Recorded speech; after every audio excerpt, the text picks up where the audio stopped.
My name is Lois. I'm 56 years old, and until last year, I thought I knew what heartbreak felt like. Then I got the call that my husband of 28 years had drowned in a boating accident in Mexico. My world shattered that day, but what I discovered in the aftermath would change everything. The truth was far more painful than grief. If you're watching this, drop a comment, letting me know where you're tuning in from. Hit that like and subscribe button, especially if you've ever felt betrayed by someone you trusted completely. Trust me, you'll want to hear how this ends. Frank and I met at Northwestern University when I was 22 and he was 24. He was studying finance and I was finishing my degree in communications. We had that immediate spark that people talk about, but few actually experience. 6 months after our first date, we were engaged, and a year later we were married in a small ceremony surrounded by friends and family. For 28 years, we built what I thought was a beautiful life together in a comfortable suburb outside of Seattle. Frank worked his way up at a financial services firm, eventually becoming a senior financial advisor, managing accounts for wealthy clients. I worked in public relations for 15 years before starting my own small consulting business from home. We raised two wonderful children, our daughter Samantha, who's now 27 and working as a pediatric nurse in Portland, and our son Jason, who's 25 and pursuing his PhD in engineering at Stanford. Our neighborhood was the kind where people still brought casseroles when someone was sick and gathered for block parties every 4th of July. We had a circle of close friends we'd known for decades, many of whom we'd met through the kids' school activities or our community center. Every Friday night, we'd host a small dinner party or meet friends at our favorite Italian restaurant downtown. Frank would always order the same thing, chicken parmesan with extra sauce on the side, and joke with the waiters who'd known us for years. I thought we were one of the lucky couples who'd figured it out. We had disagreements like anyone else, but never anything that couldn't be resolved with honest conversation. Frank was my best friend, my confidant, and the person who could make me laugh even on my worst days. At least that's what I believed. We'd been planning for early retirement since our 40s. Frank had set up investment accounts, retirement funds, and a savings plan that would allow us to stop working by 60 and spend our golden years traveling the world. We'd created vision boards with pictures of all the places we wanted to visit. The Amalfi Coast, Kyoto during cherry blossom season, New Zealand's South Island. We'd talk for hours about the small seaside cottage we would buy once the kids were settled in their own lives. Looking back now, there were signs that something was off, but I was too trusting, too invested in our shared vision to notice them. About a year before everything fell apart, Frank started becoming more irritable, quick to anger over small things. He'd snap at me for asking simple questions about his day or work schedule. I attributed it to stress at work. His firm had been going through some restructuring, and he mentioned having to take on additional responsibilities. He started working later hours, sometimes not coming home until well after midnight. When I expressed concern, he'd tell me about emergency client situations or mandatory meetings that ran long. I believed him because for 28 years I'd had no reason not to. 6 months before the incident, Frank surprised me by booking a 2-week vacation to a luxury resort in Cancun, Mexico, to celebrate our upcoming anniversary. It was uncharacteristically extravagant. We typically preferred more modest accommodations when we traveled, but he insisted we deserved to splurge. I was touched by the gesture and excited about having uninterrupted time together after months of his hectic work schedule. The weeks before our trip, Frank was unusually attentive and affectionate. He brought home flowers for no reason, suggested spontaneous date nights, and seemed more present than he had been in months. I remember telling my friend Barbara how relieved I was that whatever midlife crisis or work stress he'd been going through seemed to be resolving. When we arrived in Mexico, the first few days were like a second honeymoon. We walked on the beach at sunset, tried local restaurants, and even went dancing one night under the stars.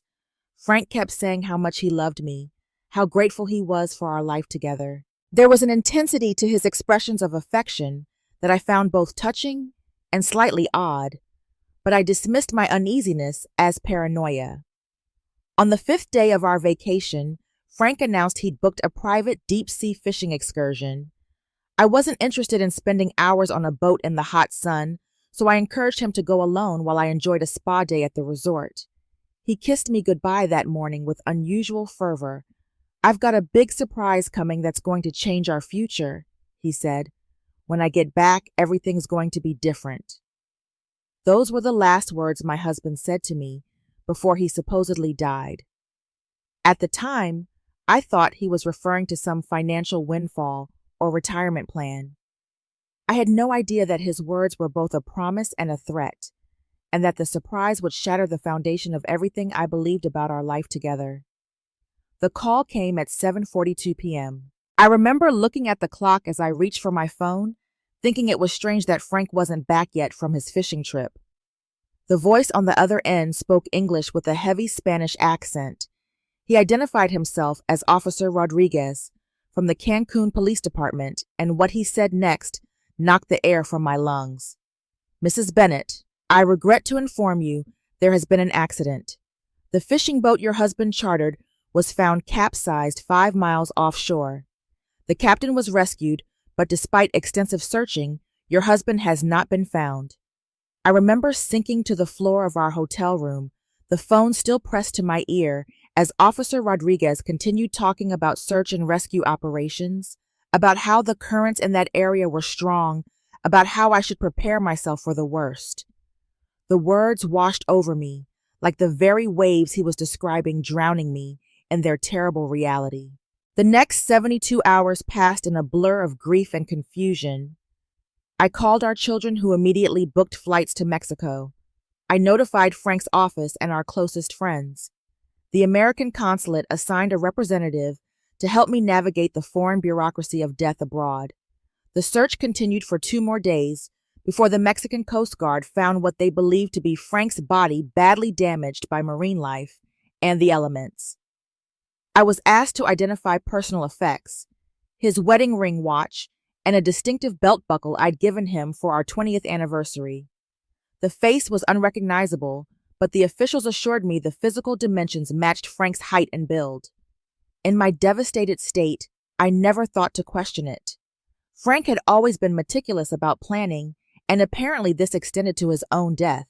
Among his personal items at the hotel was an envelope containing detailed funeral instructions. He wanted to be cremated immediately with a small service back home. It seemed strange that my husband had packed funeral instructions for a vacation, but grief clouded my judgment. I rationalized that perhaps he'd started carrying these instructions when he turned 50, a precaution I wasn't aware of. The cremation was handled in Mexico, expedited with the help of the consulate. I returned to Seattle with my children and a small wooden box that supposedly contained the remains of the man I'd loved for nearly 3 decades. The memorial service was small, just as Frank had requested. His colleagues from the financial firm attended, expressing shock and offering condolences. Several clients came as well, sharing stories about Frank's financial acumen and personal attention to their accounts. Throughout the service, I felt disconnected, as if I was watching someone else go through the motions of grieving. When I returned to our empty house, the silence was deafening. Frank's presence lingered in every room. His reading glasses on the nightstand, his favorite coffee mug in the kitchen cabinet, his slippers by the bed. Samantha stayed with me for 2 weeks, and Jason remained for another week after she left. But eventually they had to return to their own lives. And then I was truly alone. The first night by myself, I lay in our bed, clutching Frank's pillow, inhaling his fading scent, and sobbing until my body ached. How was I supposed to continue without my partner, my best friend? We'd built our entire adult lives around each other, planned for a future that now would never exist. My grief was complicated by practical matters that demanded attention. I knew Frank had managed our finances, but I'd always been involved in major decisions. We had a joint checking account, several investment accounts, retirement funds, and a small emergency savings account.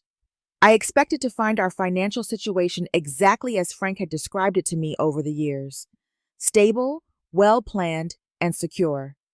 What I found instead was the first sign that something was terribly wrong.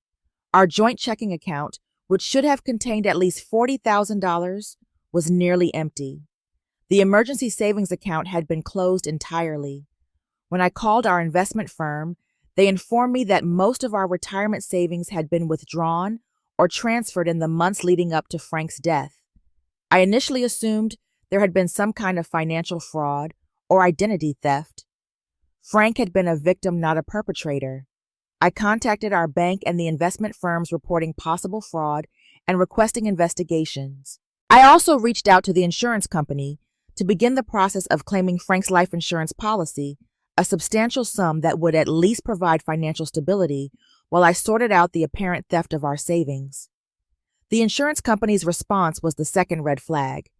Instead of the standard condolence and claims processing, I expected the representative inform me that they would need to conduct their own investigation before approving the claim.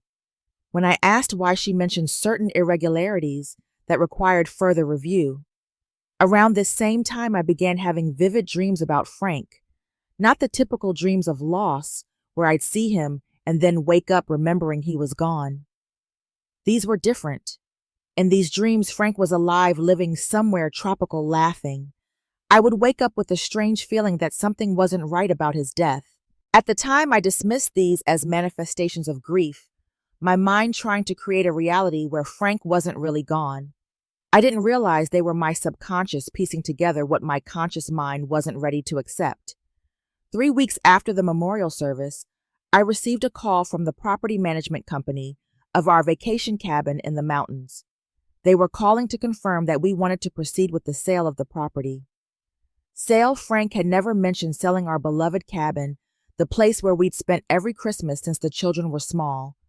When I told them there must be a mistake, the manager informed me that Frank had listed the property with a real estate agent 2 months earlier and had already accepted an offer. That was when the first real suspicion began to take root. What else had Frank been doing without my knowledge? What other secrets would I uncover as I dug deeper into the life we supposedly shared? As the fog of grief began to lift, clarity took its place. I started going through Frank's belongings, not just as a widow sorting mementos, but as a detective searching for clues. His home office became my starting point. Frank had always been organized, almost obsessively so, with labeled files and neatly arranged documents.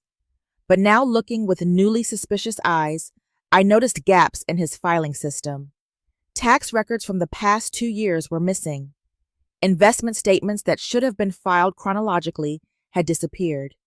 In the back of his desk drawer beneath a stack of old birthday cards, I found a Bank of South America debit card in Frank's name. We had never discussed opening foreign bank accounts.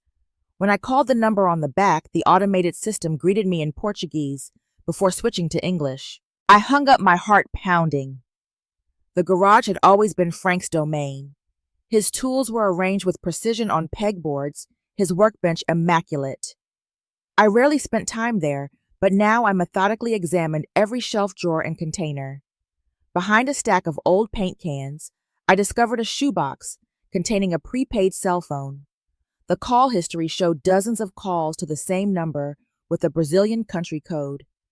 The text messages were in a mix of English and poor Google-translated Portuguese exchanges between Frank and someone saved as D. I took the phone to our bedroom and sat on the edge of our bed, the same spot where I collapsed upon returning home from the memorial service. With shaking hands, I scrolled through the messages.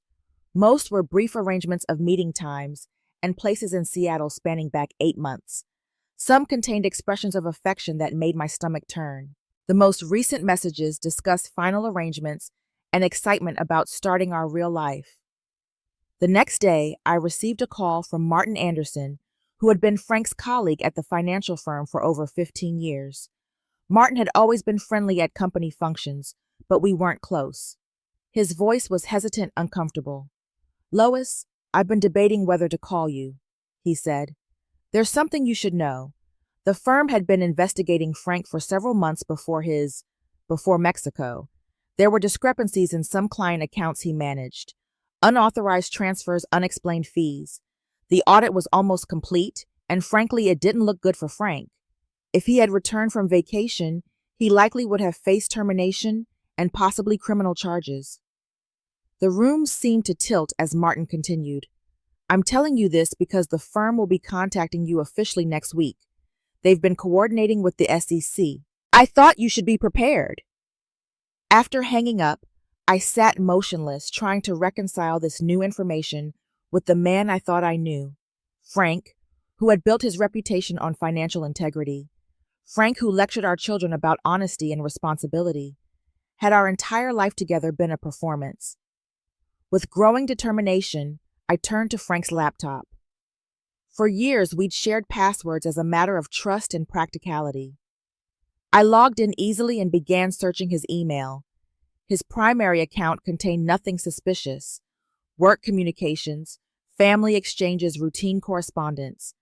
But when I checked his browser history, I discovered a second email account I'd never known about. The password recovery option sent a reset link to the prepaid phone I'd found. Within minutes, I had access to this secret account. What I found there unraveled the last threads of the life I thought we'd shared. Frank had been corresponding with someone named Dorothy for over 5 years. The emails chronicled a relationship that had evolved from professional to personal to intimate. Dorothy Alvarez was a Brazilian real estate agent who had helped Frank purchase property in Florianópolis, a coastal city in southern Brazil. The emails contained property documents, transfer receipts, and photographs of a stunning beachfront villa, all dated years before Frank's death. Most damning of all was an email from 6 months before our Mexico trip containing a confirmation for a one-way first-class ticket from Mexico City to Sao Paulo, Brazil. The departure date was the same day as Frank's fishing excursion. With each discovery, my grief transformed into something harder, colder. I'd been mourning a man who wasn't dead. I'd been loving a man who didn't exist. The insurance company's hesitation now made perfect sense. This wasn't their first encounter with faked deaths and fraudulent claims. I called the claims investigator and shared what I'd found so far. She wasn't surprised. "Mrs. Bennett, we see this more often than you'd think," she said. "Not usually with this level of planning, but the pattern is similar. We've been cooperating with the FBI on this case since red flags appeared in our initial review." The FBI. My husband was being investigated by the FBI. The reality of Frank's betrayal was expanding beyond personal heartbreak into criminal territory. I hired a private investigator named Harry Sullivan, a retired police detective recommended by a friend. Harry was in his 60s with a weathered face and compassionate eyes that had seen every variety of human deception. He didn't offer empty reassurances or pity. Instead, he gave me something more valuable: a plan. "First, we document everything," he said during our initial meeting at my kitchen table. "Every account, every transaction, every communication. Then we follow the money. People like your husband, they always leave a trail." While Harry began his investigation, I discovered yet another devastating truth. Our home, which I believed had been paid off years ago, had been remortgaged to its full value. Frank had forged my signature on the documents. The bank was already sending notices about missed payments. According to their records, we were 3 months behind, and foreclosure proceedings would begin soon. The beautiful life I thought we'd built was a house of cards, and every day revealed another lie that sent it tumbling further. I wasn't just a widow. I was a victim, a fool, who had been living in a carefully constructed illusion. As this realization solidified, something within me changed. The woman who had been mourning Frank died, and someone new emerged from her ashes. Someone determined to find the truth and make Frank face the consequences of his betrayal. Harry Sullivan worked with methodical precision. Within 2 weeks, he had compiled a comprehensive report of Frank's financial activities over the past 5 years. The picture it painted was staggering. Frank had embezzled nearly $2 million from his clients through a complex scheme of fabricated fees and unauthorized transfers to shell companies. He had liquidated our legitimate retirement accounts, sold investment properties without my knowledge, and taken out loans against every asset we owned. I found him. Harry announced one rainy Seattle afternoon, 6 weeks after I'd hired him. He placed a manila folder on my kitchen table and opened it to reveal surveillance photos of Frank, very much alive, walking along a beach with a tall, elegant woman with dark hair. He's in Florianopolis, Brazil, living in the villa you found in those emails. The woman is Dorothy Alvarez. From what I can gather, they've been seeing each other for years during his business trips to South America. I stared at the photos at the face of the man I'd loved for nearly 3 decades.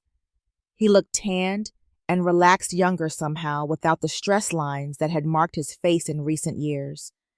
He was smiling at Dorothy, his hand resting comfortably at the small of her back in a gesture of intimacy that was painfully familiar. Is she part of it? I asked, my voice steadier than I expected. Did she know about the scheme? Harry shook his head. Hard to say for certain, but my contact in Brazil suggests she might be another victim. She's well respected in the real estate community there. No history of fraudulent activity. It's possible she believes his story about being a wealthy widower or divorcee. Another woman deceived by Frank's lies. There was a certain bitter solidarity in that thought. The FBI had been building their own case against Frank. Agent Tanya Wilson, a specialist in financial crimes, requested a meeting with me after receiving the evidence I'd gathered. She was impressed with the thoroughness of Harry's investigation, but cautioned me about the complexities of international law. Brazil and the United States do have an extradition treaty, she explained during our meeting, but these cases can be complicated and lengthy. We're working with Brazilian authorities, but it's not as simple as identifying him and bringing him back. I listened to Agent Wilson outline the legal challenges, the jurisdictional issues, the diplomatic considerations. She was trying to manage my expectations, prepare me for a process that could take years. But time was a luxury I couldn't afford. The bank had accelerated the foreclosure process on our home. Frank's former employer was suing me as his legal spouse for partial recovery of stolen funds.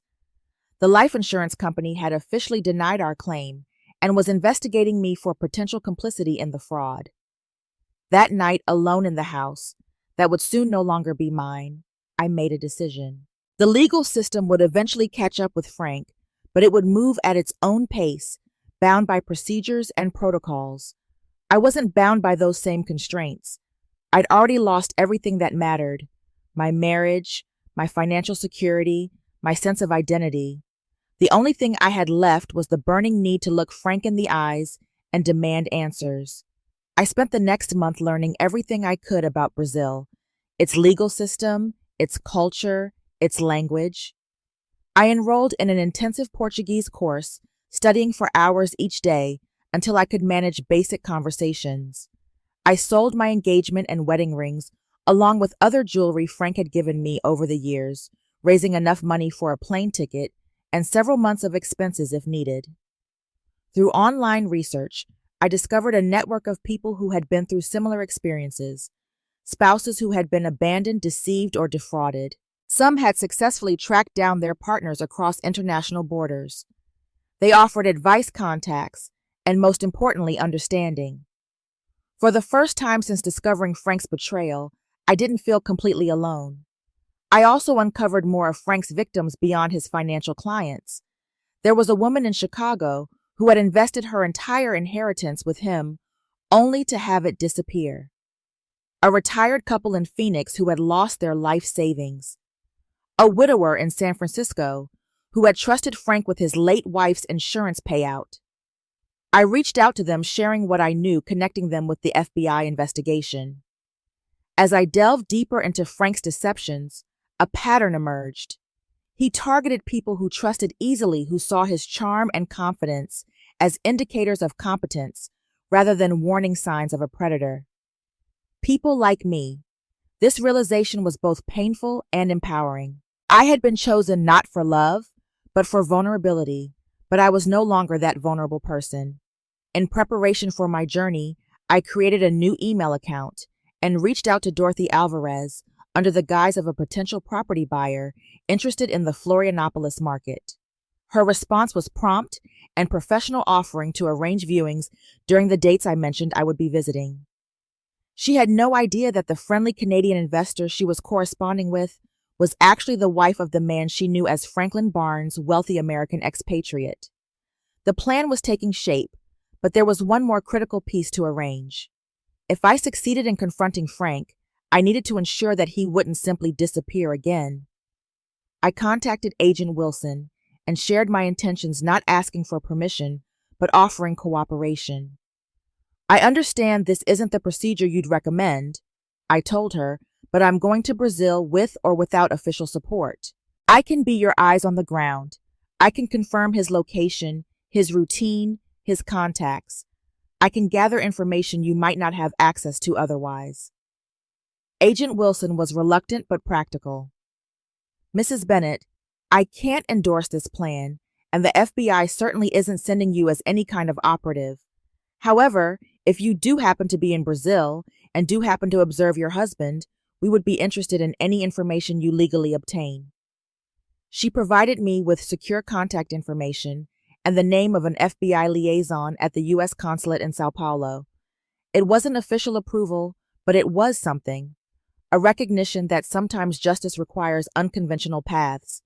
2 days before my scheduled departure, I met with my children to tell them the truth. I had been shielding them from the full extent of their father's crimes, hoping to protect them from the pain of complete disillusionment. But they deserved honesty, especially now. Samantha and Jason sat across from me at a quiet corner table in a cafe, their faces reflecting concern and confusion. I began with the financial discoveries, then moved to the evidence of Frank's planned disappearance, and finally revealed that their father was alive in Brazil. Their reactions shifted from disbelief to anger to a grief different from but no less profound than what they'd experienced believing he was dead. I'm going to find him, I told them. I need to look him in the eyes when he explains why he did this to us. Jason's immediate reaction was protective. I'm coming with you. You shouldn't face him alone. I shook my head. This is something I need to do myself. For 30 years, I let your father make decisions for our family. I trusted him to lead, to protect, to provide. Now I need to stand on my own and confront the truth, whatever it is. Samantha reached across the table and squeezed my hand. Then you'll face him as all of us. Every question you ask, every answer you demand will be for this entire family. Their support strengthened my resolve. The next day, I boarded a flight to Brazil carrying a single suitcase, a file of evidence, and the determination to find the man who had betrayed us all. Rio de Janeiro greeted me with a sweltering heat and a cacophony of sounds that matched the tumult in my mind. I spent 2 days there adjusting to the time difference and practicing my limited Portuguese before catching a connecting flight to Florianopolis. According to Harry's information, Frank and Dorothy had made this island city their home, living in a gated community that catered to wealthy expatriates. I checked into a modest hotel in the city center, far from the upscale neighborhood where Frank's beach villa was located. Using the identity of Catherine Brooks, Canadian real estate investor, I confirmed my appointment with Dorothy Alvarez for the following afternoon. The plan was simple: view properties in Frank's neighborhood to establish Dorothy's absence from their home, then find a way to confront Frank alone. On my first morning in Florianopolis, I rented a car and drove past Frank's address, a sprawling white villa with terracotta roof tiles and expansive ocean views. From a distance, I watched the property for several hours, noting when lights turned on and off, when someone moved behind the floor-to-ceiling windows. Once, I glimpsed a male figure on the balcony that I was certain was Frank. My heart raced at the sight, but I maintained my position, remembering Harry's advice about surveillance patience over impulse. The next day, I met Dorothy at her office in the city's financial district. In person, she was striking. Tall, confident, with a warm smile that put clients at ease. I could see what had attracted Frank to her beyond the practical advantages of having a local partner in his escape plan. She was intelligent and thorough as she showed me property listings, asking insightful questions about my investment goals and preferences. There's a lovely viewing this afternoon of a villa similar to where I live with my partner, she mentioned as we reviewed potential properties. It's in the same community with the same wonderful views. Franklin, my partner, says it's the closest thing to paradise he's found after traveling the world. I nodded, maintaining my composure, despite the surge of emotions her casual mention of Frank triggered. That sounds perfect. Is your partner in real estate as well? Dorothy's smile brightened. No, Franklin was in finance in the States. Very successful. He retired early after selling his firm. Now he consults occasionally for exclusive clients, but mostly he enjoys the good life here. We've been together 7 years, but he only moved here permanently last year after resolving some business matters in America. 7 years. While we were celebrating our 21st anniversary, planning our 22nd, sharing holidays and birthdays and ordinary Tuesday evenings, Frank had been building a parallel life with this woman. The casual revelation staggered me, but I maintained my professional facade as we continued our tour. The property viewing in Frank's community provided exactly the opportunity I needed. As Dorothy guided me through a villa 3 doors down from where she lived with Frank, I excused myself to take an important business call in the garden. From there, I could see Frank and Dorothy's home. A car was parked in the driveway, the same luxury sedan I had observed Frank driving the previous day. That's actually my home, Dorothy said, joining me in the garden and noticing my gaze. Franklin should be there now. He works from home most days. It's beautiful, I replied truthfully. You're very fortunate. After concluding our tour, I thanked Dorothy for her time and mentioned I had several other properties to view with different agents before making any decisions. We parted with handshakes and promises to be in touch. As soon as she drove away, I returned to my rental car and began documenting everything I'd learned. I sent encrypted updates to both Harry and Agent Wilson, including photographs and address confirmation. The response from the FBI was immediate. Agent Wilson informed me that they were coordinating with Brazilian federal police for a possible arrest within the next 72 hours. I should maintain distance and allow the authorities to handle the situation. It was sound advice, logical, procedural, safe, and I fully intended to ignore it. That evening, I dressed carefully in a simple black dress and minimal jewelry, nothing that would trigger Frank's recognition if he saw me from a distance. I drove to the upscale restaurant, where, according to Dorothy's casual mention during our property tour, she and Franklin had a standing reservation every Thursday evening. The restaurant was situated on a cliff overlooking the ocean, its terrace illuminated by soft lighting that flattered its wealthy clientele. I secured a table in a corner with good visibility, but partial concealment behind a large decorative plant. Then I waited, my heart pounding so loudly I was certain other diners could hear it. At precisely 8:30 they arrived. Dorothy entered first, elegant in a red dress, her hand clasped in Frank's as he followed her to their regular table on the terrace. My husband, the man I had mourned, the man I had loved, the man who had destroyed our life together, looked healthier than I'd seen him in years. The stress lines around his eyes had softened. He'd lost weight. His hair, which had been starting to gray, was now colored a uniform dark brown. He looked like a man without burdens, without regrets. I watched them order wine, talk animatedly, laugh together. Frank's hand occasionally reached across the table to touch Dorothy's, a gesture of intimacy he had once shared with me. I observed them through their appetizers and main course, gathering my courage, waiting for the right moment. It came when Dorothy excused herself from the table. As she walked toward the restrooms, I stood up, my legs unsteady beneath me. The few steps to Frank's table felt like crossing an ocean, and then I was there standing beside the man who had once been the center of my world. "Hello, Frank," I said quietly. He looked up, the polite smile of someone being greeted by a stranger freezing on his face as recognition dawned. The blood drained from his features, his tan complexion turning ashen.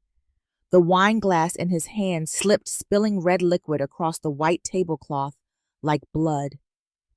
"Lois," he whispered, his voice strangled. What are you—" "Surprised to see me?" I asked, sliding into Dorothy's vacant chair. "I imagine it must be quite a shock seeing your dead wife." Frank's eyes darted around the restaurant, seeking escape routes, checking if anyone was watching. The confident, relaxed man of moments ago had vanished, replaced by someone hunted, cornered. You don't understand, he began, leaning forward, lowering his voice. There were circumstances, pressures you don't know about. I did what I had to do. What you had to do? I repeated, my voice steady despite the storm inside me. You had to steal from your clients. You had to empty our accounts. You had to break your children's hearts. Please explain to me what circumstances required you to do those things, Frank. His expression hardened. I don't have to explain myself to you. How did you find me? Who have you told? Everyone. I said simply. The FBI, the Brazilian authorities, Dorothy's real estate colleagues. Did you know there's a term for what you did? Pseudocide. Fake suicide. It's actually quite common among financial criminals. But most aren't as thorough as you were. Most don't break their families' hearts with a funeral and cremation. That was a special touch. Frank's face contorted with anger. You've ruined everything. Do you understand that years of planning of building this life and you've destroyed it in what a fit of vindictiveness? His words crystallized everything for me. In his mind, I was the villain of this story for exposing his lies. There was no remorse, no regret for the pain he had caused, only anger at being caught. No, Frank, I said, rising from the chair as I saw Dorothy returning. You ruined everything the moment you decided that your greed was more important than your integrity, your vows, your children's trust. I'm just making sure you face the consequences. Frank stood abruptly, knocking his chair backward. I need to leave. Now. Running again? I asked. That seems to be your specialty. He pushed past me, nearly running toward the restaurant's exit. Dorothy, approaching the table, looked confused at the commotion. Her eyes met mine, questions forming on her lips. Ask him who he really is, I said as I passed her. Ask Franklin Barnes about Lois Bennett and the children he abandoned in Seattle. Outside, Frank was fumbling with his car keys, his hands shaking so badly he dropped them on the pavement. As he bent to retrieve them, a police car pulled into the restaurant parking lot, followed by an unmarked vehicle. 4 officers emerged along with a man in a suit, who I recognized from photographs as the FBI liaison from the U.S. consulate.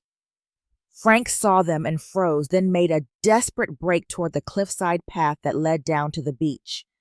He didn't make it 10 steps before the officers intercepted him. I watched from a distance as they placed him in handcuffs, reading him his rights in Portuguese and then English. His face, when he turned and saw me observing his arrest, was twisted with hatred. Dorothy came running out of the restaurant, confusion and distress evident in her expression. When she saw Frank in custody, she began shouting questions at the officers. The FBI liaison approached her, speaking calmly, guiding her away from the scene. I could only imagine what she was learning in that moment, that the man she loved, the life they had built, was founded on crimes and lies. As Frank was placed in the police car, our eyes met one final time. In his gaze, I searched for some flicker of the man I had loved, some hint of remorse or recognition of what he had thrown away. I found nothing but cold anger and the hollow emptiness of a person who had lived so long in deception that truth held no meaning. The police car drove away, taking with it the man who had been my husband, my partner, my betrayer. I stood alone in the warm Brazilian night, surrounded by the wreckage of his lies, but finally irrevocably free of them. The American justice system works slowly, but it does work. Frank was extradited to the United States 3 months after his arrest in Brazil. The charges against him were extensive wire fraud, identity theft, embezzlement, insurance fraud, and a host of financial crimes that carried a combined maximum sentence of over 60 years. In the end, through a plea agreement that required full financial disclosure and restitution, he received 15 years in federal prison with no possibility of parole for at least 10. I attended his sentencing hearing, sitting silently in the back of the courtroom as the judge enumerated his crimes and their impact on dozens of victims. Frank never looked back at me, never acknowledged my presence. When given the opportunity to address the court before sentencing, he spoke only of his own struggles and pressures, casting himself as a man who had made mistakes rather than choices. Even at the end, he couldn't face the truth of what he had done. The FBI recognized my role in locating Frank and providing crucial evidence. Agent Wilson informed me that my cooperation had accelerated their investigation by months, possibly years. The financial institutions that had initially been suspicious of my involvement now understood I had been yet another victim of Frank's elaborate deceptions. The life insurance company dropped their investigation into my potential complicity and cooperated with authorities to identify other fraudulent claims in their system. Through the asset recovery process, I reclaimed a portion of what Frank had stolen from our shared life. It wasn't enough to restore the comfortable retirement we had planned, but it was sufficient to resolve the mortgage fraud and save our home from foreclosure. Frank had hidden money in accounts across South America and the Caribbean, some of which the FBI was able to trace and recover. The court ordered these funds to be distributed among his victims, with priority given to the clients whose trust funds he had depleted. Dorothy Alvarez returned to the United States with the FBI team devastated by the revelation of Frank's true identity and crimes. She had believed him to be a widowed financial executive named Franklin Barnes, who had fallen in love with Brazil during a vacation. For 7 years, she had built a life with a man who didn't exist. In her own way, she had been as thoroughly deceived as I had been. We met once at her request in the office of the federal prosecutor handling Frank's case. She was different from the confident professional I had met in Brazil, smaller somehow, diminished by betrayal. We sat across from each other, two women who had loved the same man, both left with nothing but questions. "Did you know?" she asked me, her voice barely above a whisper. "Did you ever suspect what he was?" I shook my head. 28 years of marriage, and I never saw beneath the surface. He was skilled at showing people what they wanted to see. "I keep thinking about the signs I missed," Dorothy said, tears welling in her eyes. "The calls he would take in private, the trips back to the States, he said were for business the way he would never let me take photos of us together. I thought he was just private, protective." "He was protecting himself," I said. "Not you, not me, not anyone but himself." We talked for hours that day, piecing together the parallel lives Frank had maintained. There was a strange comfort in sharing our stories and confirming that neither of us had been uniquely blind or foolish. Frank's deception had been comprehensive, meticulous, and cruel. In recognizing this together, Dorothy and I began the process of absolving ourselves of blame. The hardest conversations were with my children. Samantha and Jason had mourned their father, then learned he was alive but criminal, and finally watched him sentenced to prison for crimes that had damaged countless lives, including their own. Their grief evolved into something complex and unresolvable, not the clean closure of death, but the messy ongoing pain of betrayal. "I keep thinking about all the times he lectured me on integrity," Jason said during one of our Sunday dinners, which had become a ritual of healing for our fractured family. "The importance of keeping your word, of being honest, even when it's difficult." Was he laughing inside when he said those things? Did he believe any of it? "I think he believed it for you," I replied, reaching for my son's hand across the table. "I think he wanted better for his children than what he allowed for himself. That's the only explanation that makes any sense to me." Samantha struggled with anger more than confusion. "I can't forgive him," she told me one evening as we walked along the Seattle waterfront. "Not for leaving, not for lying, not for any of it. Does that make me a terrible person?" "It makes you human," I said. "Forgiveness isn't an obligation. It's a choice, and it's one you get to make in your own time, in your own way, if you ever make it at all." My own healing came through unexpected channels. A victim advocate from the prosecutor's office suggested I join a support group for people who had experienced similar betrayals. I was resistant at first, uncomfortable with the idea of sharing my pain with strangers. But eventually, I agreed to attend one meeting. The group met in a community center on Tuesday evenings. There were 12 of us that first night, men and women of various ages and backgrounds, united by the experience of profound deception by someone they had trusted implicitly. As I listened to their stories, I recognized echoes of my own grief, anger, and shame. For the first time since discovering Frank's betrayal, I felt truly understood. I continued attending weekly, then began helping to facilitate the meetings. The act of supporting others through their healing journey accelerated my own. I found purpose in sharing what I had learned about financial protection, about recognizing the warning signs of deception, about rebuilding a life after betrayal. This led to an unexpected second career. I was approached by a local community college to develop a workshop on financial literacy for women with an emphasis on protecting personal assets and relationships. The workshop expanded into a regular course, then into speaking engagements at conferences and events across the country. I wrote articles for financial magazines and women's publications, sharing my story as a cautionary tale, but also as evidence that recovery was possible. 2 years after Frank's sentencing, I published a memoir titled After the Drowning: How I Survived My Husband's Death Fraud and Reclaimed My Life. The book became a surprising success, particularly among readers who had experienced their own versions of betrayal. I began receiving letters and emails from people around the world who found hope in my journey from victim to advocate.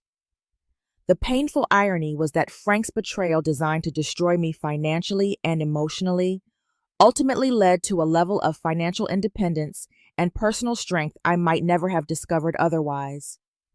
The speaking fees and book royalties provided security. The connections I made through my advocacy work created a community that supported and sustained me.